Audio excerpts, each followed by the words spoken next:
नमस्कार, जय Shri Ram. Basic astrology की सीरीज में आज हम बात करेंगे ग्रहों के बारे में, यानी प्लैनेट्स। जैसे हम लेकिन सबसे पहले हम बात कर लेते हैं प्लैनेट्स। अगर हम साइंस की बुक्स के बारे में बात करें तो हम प्लैनेट्स किसको बोलते हैं? हमने जनरली पढ़ा हुआ है कि प्लैनेट्स वो मतलब एस्ट्रोलॉजिकल जो होते हैं ऑब्जेक्ट होते हैं जो सन के अराउंड जो है तो मूवमेंट करते हैं, मतलब सूर्य के चारों तरफ चक्कर लगाने वाले जो आकाशीय पिंड हैं उनको हम जो ग्रह बोलते हैं। लेकिन हम ज्योतिष में जिनको ग्रह बोलते हैं वो सारे ऑब्जेक्ट मतलब स्पेस के ऑब्जेक्ट जिनका प्रभाव ह्यूमन लाइफ पे पड़ता है, जिनका प्रभाव हम ज्योतिष में कंसीडर करते हैं, उनको जो है तो सबको प्लैनेट बोला जाता है। जैसे चंद्रमा अगर हम साइंस की दृष्टि से देखें तो एक उपग्रह है, सैटेलाइट है, लेकिन उसको हम प्लैनेट कंसीडर करते हैं ज्योतिष में। ऐसे ही सन जो एक स्टार है, लेकिन उसको भी प्लैनेट कंसीडर करते हैं। तो वैदिक ज्योतिष में या एस्ट्रोलॉजी में 9 ग्रह कंसीडर किए जाते हैं। 9 ग्रहों की हम पूजा भी करते हैं, तो यही 9 ग्रह हैं। लेकिन आजकल एक मॉडर्न एस्ट्रोलॉजी में या वेस्टर्न एस्ट्रोलॉजी में जो है तो यूरेनस और नेपच्यून को भी कहीं कहीं कुछ लोग कंसीडर करते हैं, लेकिन हम उनके बारे में बात नहीं करेंगे। हम सिर्फ 9 ग्रह जो हमारे वैदिक क्लासिक्स में दिए हुए हैं कि ये वो ग्रह हैं जो हमारे ऋषि मुनि जिन्होंने इस विद्या की शुरुआत की, वो क्योंकि वो रिसर्चर थे, उनका ज्ञान और आध्यात्मिक लेवल हमारी समझ से बहुत ऊपर था। तो अगर उन्होंने उस समय पर जब विज्ञान शून्य लेवल पर था बाकी जगह पे, उन्होंने ज्योतिष में वो सारी चीज़ें जो है तो ग्रहों के मूवमेंट, उनके कलर्स, जैसे मार्स के कलर्स आज से हज़ारों साल पहले जब कोई भी एस्ट्रोलॉजिकल मतलब इंस्ट्रूमेंट साइंस के अवेलेबल नहीं थे कि हम उनका यहाँ से पृथ्वी से जो है तो उनका कलर देख पाते, तो उन्होंने जो है तो उस टाइम पे ग्रहों के कलर्स, जैसे मंगल के कलर हो गया, जुपिटर के कलर, उन्होंने उस टाइम पे ही बता दिए थे।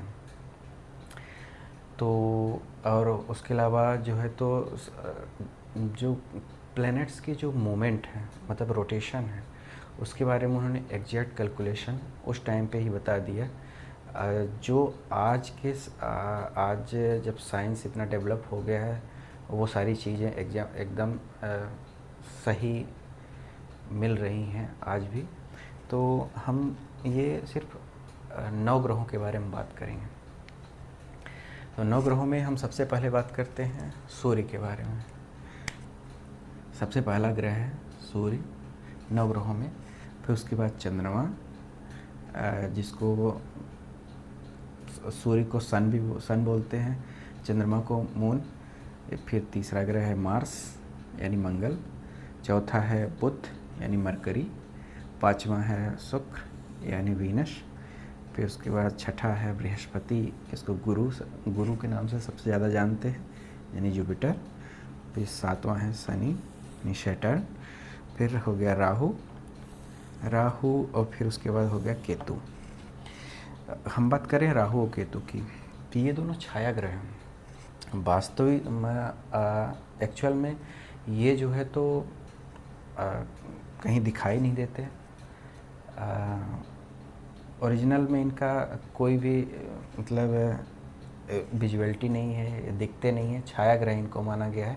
लेकिन इन 2 ग्रहों का प्रभाव जो है तो हमारे जो पुराने जो मतलब ऋषि रहे हैं जिन्होंने ज्योतिष की शुरुआत की, उन्होंने जो है तो इनका प्रभाव जो है तो मेजर किया इनका प्रभाव उन्होंने अपनी गणनाओं में पाया कि इनका प्रभाव मानव जीवन पे पड़ता है। तो ये छाया ग्रह हैं। और एक्चुअली जो राहु केतु हैं उनको वो जो है चंद्रमा के तो नोड्स माने जाते हैं। चंद्रमा के अगर हम बात करें कि चंद्रमा के ये नॉर्थ और साउथ नोड माने जाते हैं, तो इसलिए ये छाया ग्रह हैं। और फिर हम इन ग्रहों के कुछ जो है तो ये इनके साइन मतलब कुछ इनको रिप्रेजेंट करने के लिए हम कुछ साइन यूज करते हैं, संकेत। ये जो है तो कहीं न कहीं आपको देखने के लिए मिल जाएंगे पुराने क्लासिक्स या जो बुक्स होती हैं उनमें जो है तो ये चिन्ह मतलब साइन यूज किए जाते हैं। तो ये सूर्य का साइन है, ये चंद्रमा का, ये मंगल का, ये बुध का, ये शुक्र, ये बृहस्पति, ये शनि, ये राहु और ये केतु। फिर बात करें इन जो प्लैनेट्स हैं उनके तत्व यानी एलिमेंट्स, मतलब वो किस एलिमेंट्स को रिप्रेजेंट करते हैं। तो सूर्य जो है तो फायर एलिमेंट यानी अग्नि तत्व को रिप्रेजेंट करता है। उसके अलावा चंद्रमा की बात करें तो जल तत्व यानी वाटर एलिमेंट को रिप्रेजेंट करता है। और मंगल फायर एलिमेंट और यानी अग्नि तत्व। बुध पृथ्वी तत्व को रिप्रेजेंट करता है। अर्थ एलिमेंट मतलब बुध को को रिप्रेजेंट करता है। शुक्र जो है तो वाटर एलिमेंट यानी जल तत्व को रिप्रेजेंट करता है। बृहस्पति स्पेस एलिमेंट यानी आकाश तत्व को रिप्रेजेंट करता है। शनि की बात करें तो एयर एलिमेंट को रिप्रेजेंट करता है। और राहु केतु की बात किया जाए तो राहु के बारे में बोला जाता है कि राहु जो व्यवहार है वो शनि की तरह है। तो इसको शनिवत राहु बोला जाता है हमारी क्लासिक्स में। तो ये जो है तो इसको हम एयर एलिमेंट का मानते हैं। और केतु के बारे में जो है तो इसको उज्जवत हम क्लासिक्स में उज्जवत जो बोला गया है वो मंगल को बोला गया है। तो ये मंगल की तरह जो है तो व्यवहार करता है, तो इसको फायर एलिमेंट माना गया है। और हम बात कर लेते हैं इन जो प्लैनेट्स हैं उनके जेंडर यानी लिंग के बारे में, है ना। तो सबसे पहले बात करते हैं सूर्य जो है वो मेल इसका जेंडर मेल मतलब माना गया है क्लासिक्स में, यानी ये इसको पुरुष या पुल्लिंग बोल सकते हैं। और चंद्रमा जो है तो फीमेल है, फीमेल माना गया है। और मंगल जो है तो मेल है। और बात किया जाए बुध को ट्रांसजेंडर यानी जो है तो इसको नपुंसक बोला जाता है या नपुंसक बोलते हैं हिंदी में।